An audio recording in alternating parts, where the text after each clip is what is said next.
The tragic passing of Maddy Cusack has sent shockwaves through the footballing world, but the recent revelations from her family's inquest have laid bare a painful, deeply concerning reality that the sport can no longer afford to ignore. For months, fans, players, and commentators have wondered what truly happened behind closed doors at Sheffield United, a club where Maddy wasn't just a player, but a cornerstone of their identity. She was the first woman to reach 100 appearances for the club, and marketing executive who worked tirelessly to elevate the women's game, and a fierce competitor who wore her heart on her sleeve. Yet, the emotional testimony delivered by her family paints a devastating picture of a young woman pushed to her absolute limits, suffering in an environment that they argue failed to protect her. This case has transcended a single club tragedy. It has become a watershed moment for women's football, raising critical, uncomfortable questions about player welfare, the toxic pressures of the professional game, and the accountability of those in power.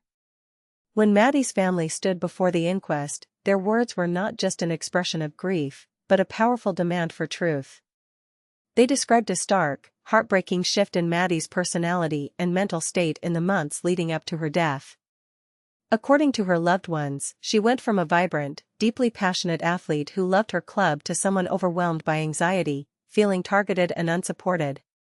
The family's testimony pointed directly at the intense psychological pressure within the football environment, detailing how Maddy felt trapped in a culture that eroded her confidence and compromised her well-being.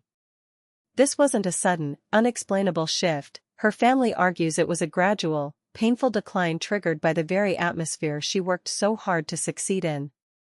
Hearing a family recount how their daughter's dream career slowly turned into a source of immense distress is a sobering reminder of the human cost behind the badge, and it forces us to look at the immense gaps that still exist in athlete safeguarding. What makes these claims so staggering is the contrast between Maddy's public-facing strength and the internal battle she was fighting. To the fans, she was an untouchable leader on the pitch.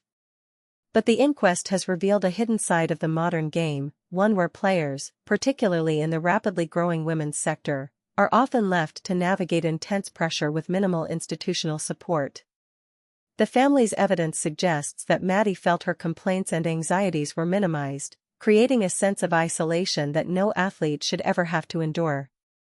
This raises an immediate, urgent question for anyone who follows or works in the sport. How could a club's captain, an ambassador, and one of its most prominent figures feel so incredibly alone?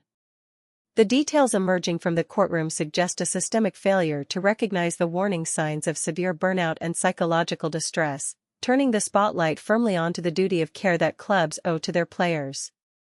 As we look deeper into the fallout of this inquest, the role of football's governing bodies and the initial investigations conducted by the club come under intense scrutiny.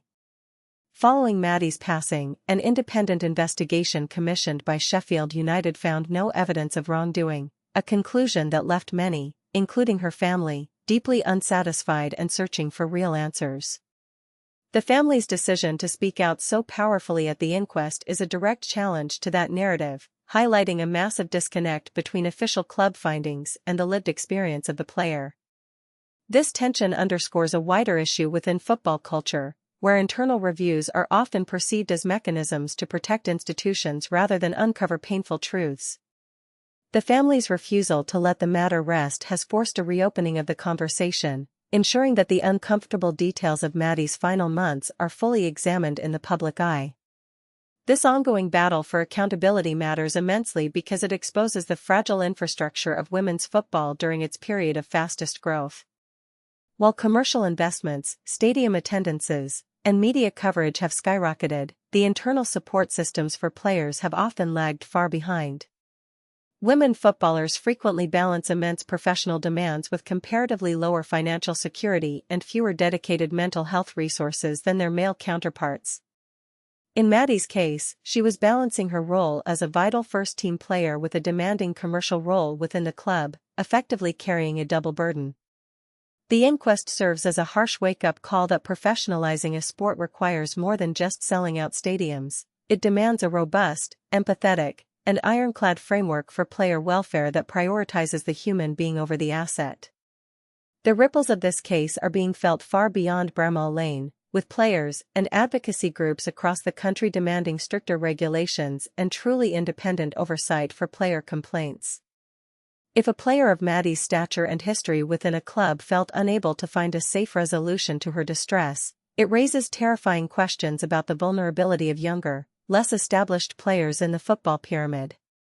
The testimonies heard this week are shifting the conversation from a localized club issue to a nationwide debate on toxic coaching cultures, institutional gaslighting, and the desperate need for external, neutral bodies to handle player welfare disputes.